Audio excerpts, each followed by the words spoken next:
चलिए 4 number question बन गया था और 5 नंबर क्वेश्चन यहां से देखिए क्या कह रहा है।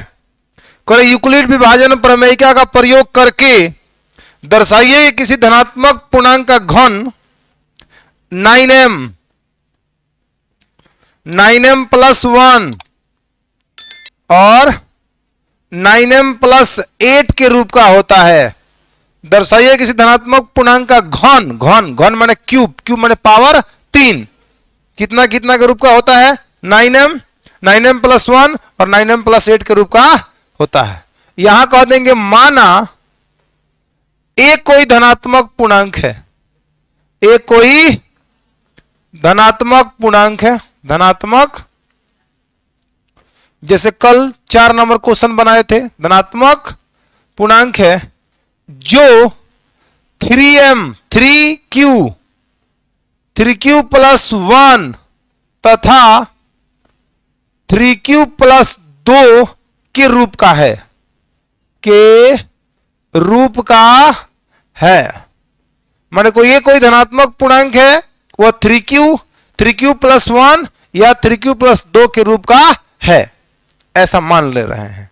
ठीक ना, अभी मत करना सर ऐसे कैसे हो सकता है, बताओ हम 7 को नहीं लिख सकते हैं 3 गुणे 2 प्लस 1, बताओ तो ये बताओ यहां पे 3 गुणे इसको q 3q प्लस 1 का रूप पूछ लिया कि नहीं लिया। अगर हम 2 को q मानते हैं तो कहा 3q प्लस 1 के रूप का हुआ कि नहीं हुआ, हुआ। इसलिए ऐसा मान ले रहे हैं कि कोई धनात्मक पूर्णांक है जो 3q और 3q प्लस 1 तथा 3q प्लस 2 के रूप का है। हमें दर्शाना है कि उसका घन जो होता है वो 9m प्लस 1 और 9m प्लस 8 के रूप का होता है। ये चीज दिखाना है, क्लियर है। अब 1 नंबर को इसमें उठाइए, किसको 3q को, 3q को उठाइए, इसे घन करिए, बात खत्म, और 9m के रूप में दिखाइए। घन करेंगे तो इसका मतलब हो गया 3q गुणे 3q गुणे 3q, 3 तरीका 9 तरीका कितना होगा 27, और q का क्या हो जाएगा q। उसके बाद से इसको 9m के रूप में लिखाना है तो 9 के गुणनखंड में तोड़िए, 9 गुणे 3q, फिर 9 3 27 q, बोलो। अब यहां हो जाएगा 9, हाई का हो जाएगा m, और ब्रैकेट में कह देंगे जो हमने m बराबर में कितना माना बाबू 3q माना, बोलो कोई दिक्कत है, एक ही हो गया। उसके बाद हो जाएगा यहां पे 3q प्लस कितना 1 का क्यूब कर देंगे, एक क्यू। अब a प्लस बी का होल क्यूब पर तोड़ो, a प्लस बी का होल क्यूब तो लोग पता है ना, a प्लस बी का होल क्यूब क्या होता है a cube plus b cube plus 3ab into में a प्लस कितना b, तो a क्यू मतलब 3q का क्यू, 3q का क्यू प्लस b क्यू मतलब 1 का क्यू, और प्लस का 3ab, तो 3 फॉर्मूला में a काम कर रहा है 3q और b काम कर रहा है 1 इंटू में a प्लस b मतलब 3q प्लस 1, राइट। हल करो इसको, 3 तरीका 9 तरीका 27 q हो जाएगा, एक का घन 1 होगा कहा, और प्लस में यहां 3 तरीका तो 9 q हो जाएगा, इंटू में कितना होगा 3q प्लस 1, कोई दिक्कत। आगे बढ़ेंगे 27 q, इसको गुणा करिए इसमें एक बार, इसमें उसको लिखिए, एक को लास्ट में लिखते हैं, कोई दिक्कत है। तो 9 3 27 q में q से, और 9q में 1 से बाबू मेरे कितना होगा 9q, आप प्लस लास्ट में 1, बताओ। अब जो यहां से तुम यहां तक देख पा रहे हो इसमें से कॉमन लो, खाली 9 कॉमन लो, वैसे q भी कॉमन मिल जाएगा लेकिन q हम कॉमन नहीं लेंगे, तो 9 कॉमन लेंगे ना, तो यहां देखो 9 3 27 हो जाएगा, और यहां पे क्या होगा q, बोलो, और 9 3 q स्क्वायर, प्लस 9 निकल गया तो खाली क्या बचेगा q, प्लस में कितना 1। अब यहां होगा 9, इस पूरे को m मान लीजिए और प्लस में 1, और ब्रैकेट में बगल में कहिए कि m बराबर में 3q प्लस में 3q स्क्वायर प्लस में q, ये हो गया। तो दो बात दिखा दिए, जो इसका घन इतना हो गया, इसका घन इतना हो गया, एक और बच रहा है, कौन बच रहा है, उसका घन करो, जो कि दिख रहा है सामने, क्या दिख रहा है बाबू 3q प्लस 2 का क्यू किस रूप में दिखाना है? 9m प्लस 8 के रूप में दिखाना है। तो a प्लस बी का होल क्यू पर ए क्यू मतलब 3q का क्यू, बी क्यू मतलब 2 का क्यू प्लस 3ab। 3 फॉर्मूला में a काम कर रहा है 3q, b काम कर रहा है 2 इंटू में a प्लस बी मतलब 3q प्लस कितना हो जाएगा 2। आ रहा है समझ में? यहां देखो 3 तरीका 9 तरीक कितना होगा 27q क्यू, 2 दूना 4 दूना कितना होगा 8 और 3 तरीका 9, 9 दूना 18q हो जाएगा इंटू में 3q और प्लस में कितना 2। बताओ अगला स्टेप में करना क्या है? 27q को रहने दीजिए, आई गुणा करिए 18 में 3 से 18 में 2 से, आई इसके पास लिखिए 8 को उधर धकेल देते हैं लास्ट में, तो प्लस प्लस प्लस 18 कितना होगा 54, क्यू में क्यू से क्यू स्क्वायर। क्लियर है? उसके बाद प्लस प्लस प्लस 18 दूना कितना होगा 36 क्यू और लास्ट में प्लस का कितना बाबू 8। बताना कोई दिक्कत है? अब क्या करते हैं हम, इसमें से जो प्रथम 3 पद है इसमें से कॉमन ले लेते हैं कितना 9 खाली कॉमन लेंगे तो यहां होगा 9 3 27, 3 क्यू क्यू हो जाएगा, 9 6 54, 6 क्यू स्क्वायर हो जाएगा और 9 चौका 36, 4 क्यू हो जाएगा और प्लस में कितना 8। यहां 9 और इसके बदले m प्लस में कितना 8। अब यहां पे लिखेंगे m बराबर में 3q प्लस में 6q स्क्वायर प्लस में 4q ही रहा। बोलो आ गया सब? तो कह देंगे अतः किसी धनात्मक पूर्णांक का घन 9m प्लस 1 और 9m प्लस 8 के रूप का होता है। खत्म हो गया। अतः किसी धनात्मक पूर्णांक का घन किसी धनात्मक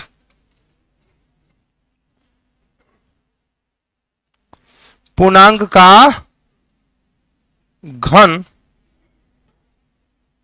9m प्लस 1 तथा 9m प्लस 8 के रूप का होता है। खत्म।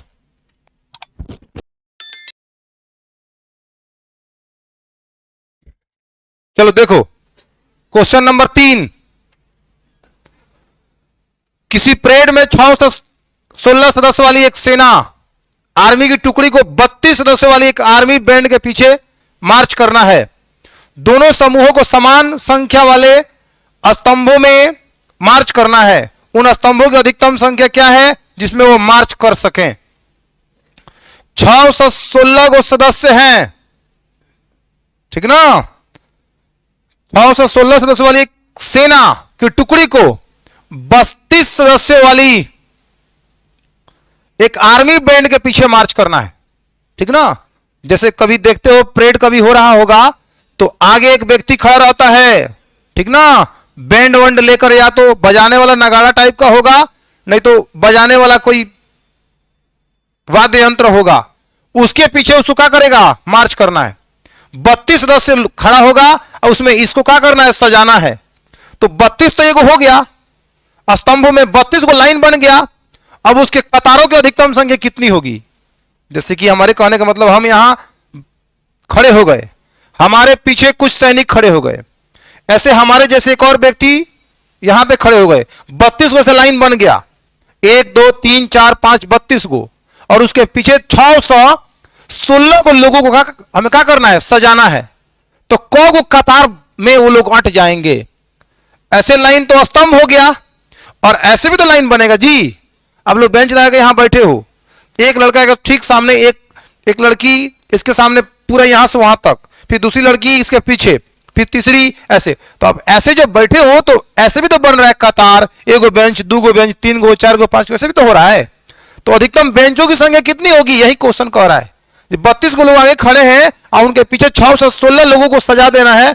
तो बताइए कितने कतारों में वो लोग आ जाएंगे, अधिकतम कतार कितने होगा? तो HCF का मतलब होता है, आगे हम पढ़ाएंगे तुमको, highest common factor. Highest common factor, इसके जब इसके अर्थ को समझोगे, इसके परिभाषा को समझोगे तो यही समझ में आएगा। जो वह बड़ी सी बड़ी संख्या, मान लो 4 और 6 का तुम्हें HCF निकालना है तो बड़ी सी बड़ी संख्या जो इन दोनों को विभाजित कर दे उस संख्या को इन दोनों संख्याओं का एचसीएफ कहते हैं। ये दोनों एक से भी कट जाएगा और साथ साथ दो से भी कट जाएगा। इससे बड़ा संख्या है जिससे ये दोनों कट जाए नहीं है, तो इसका एचसीएफ हम इसको लेंगे, इसको नहीं लेंगे। आ रहा है समझ में? वो बड़ी सी बड़ी संख्या, तो ही बोल रहा अधिकतम कतारों की संख्या कितनी होगी, तो इसका एचसीएफ निकाल दो, अधिकतम कतारों की संख्या निकल के सामने आ जाएगा। यही इसका मतलब है। माने अधिकतम संख्या पूछा है, अधिकतम पूछता है तो हम लोग एचसीएफ निकालते हैं। बुझे? एचसीएफ के द्वारा हम अधिकतम कतारों की संख्या निकाल सकते हैं। क्वेश्चन समझ में आया है? 632 को लोग के पीछे 616 लोगों को सजाना है, 32 को कतार बना, 32 को स्तंभ बना है, लाइन बना है, तो इसको कतारों की संख्या कितनी होगी इसको काउंट करके क्या करना है, बता। अधिकतम कतारों की संख्या कितनी होगी, तो यहां पे 616 है तो उसको लेट ए मानो, ए बराबर में 6 से कितना 16, आप बी बराबर में कितना मान लो 32। यहां ए बड़ा है ना बाबू बी से, तो यहां 6 से 16 को बाहर करो और 32 को पीछे करो, 32 से भाग करो। बताओ कम अर्थ में कटेगा जी? 32 8 से करो तो 8 दूना 16, हर्षिन कितना होगा 1, 8 तरीके 24 हुए कितना 25, 256 और आगे बढ़ो। 32 दहा के 320, 32 दहा के 320 और 32 20 से कितना हो जाएगा 320 और 320 कितना होगा 700 नहीं 20 640 अधिक हो जाएगा ना। तो 640 में से तुम 32 घटाओगे कितना होगा, 640 में से 32 घटाओगे कितना होगा 608, यानी कि 19 मर्त में कट जाएगा। ये बोलो सही बोल रहे हैं ना? 19 दूना 38 के 8 हर्षिन कितना होगा 3, 19 57 को 30 को 60, 6 से कितना 8। कोई दिक्कत है? बोलो 16 में से 8 जाएगा 8, ये खत्म, ये भी खत्म। अब यहां लिखेंगे यूक्लिड विभाजन प्रमेयिका से 616 बराबर में 32 गुणे 19 और प्लस में कितना 8। R does not equal to 0, r 0 के बराबर नहीं है, तो फिर आगे लेके बढ़ेंगे किसको 32 और 8 को। तो 32 को अंदर करो और 8 को बाहर, 8 चौका 32, खत्म हुआ। यहां लिखेंगे यूक्लिड विभाजन प्रमेयिका से बताना कितना होगा, 32 बराबर में कितना होगा 8 गुणे 4 प्लस 0, आर बराबर है 0 के, इसलिए सीएफ ऑफ कितना 616, 32 कमा 616 बराबर में कितना, अधिकतम कतारों की संख्या कितनी होगी 8। तुमको फील करा दे इस बात को, एक कतार माने एक 32 को लाइन बना है, 32 कितना लाइन बना है 32 को लाइन बना है। एक कतार में कितना लोग हैं, क लोग 8, गुणा करो 8 दूना 16, 1 8 तरीके 24 को 1 8 तरीके 24 से कितना होगा 25, 256, 32 को लाइन बना है यही ना, और कितना कतार आ रहा है, अधिकतम कतारों की संख्या, अधिकतम कितने कतारों में इसको, ओ छोड़ो ऐसा गुणा नहीं करना है, 1 मिनट। यहां अधिकतम कतार बोल रहा है, मतलब कितना अधिकतम कतार में गुणा करने से नहीं होगा, अधिकतम कितने कतार में लोग अट जाएंगे बराबर बराबर, माने कोई आदमी बचना नहीं चाहिए। मान लो ये कतार यहां फर्स्ट व्यक्ति खड़ा है, सेकंड थर्ड खड़ा है, मान लो हम 5 को लेकर समझा रहे हैं, 5 को बैंड बजाने वाले हो गए, इसके पीछे 20 लोगों को सजाना है, तो क्या करोगे, एक लाइन में 1 गो 2 गो 3 गो 4 गो, 4 गो इसमें सजाओ, 1 2 3 4, 4 गो इसमें सजाओ, 1 2 3 4, 4 आदमी को इसमें सजाओ, 1 2 3 4, 4 आदमी को इसमें सजाओ, 1 2 3 4, 4 आदमी इसमें सजाओ, तो 4 दूना 8 दूना 4 3 12, 4 चौका 16, 4 5 20, लो 5 आदमी के पीछे 20 लोगों को हमने सजा दिया कि नहीं सजा दिया, बोलो।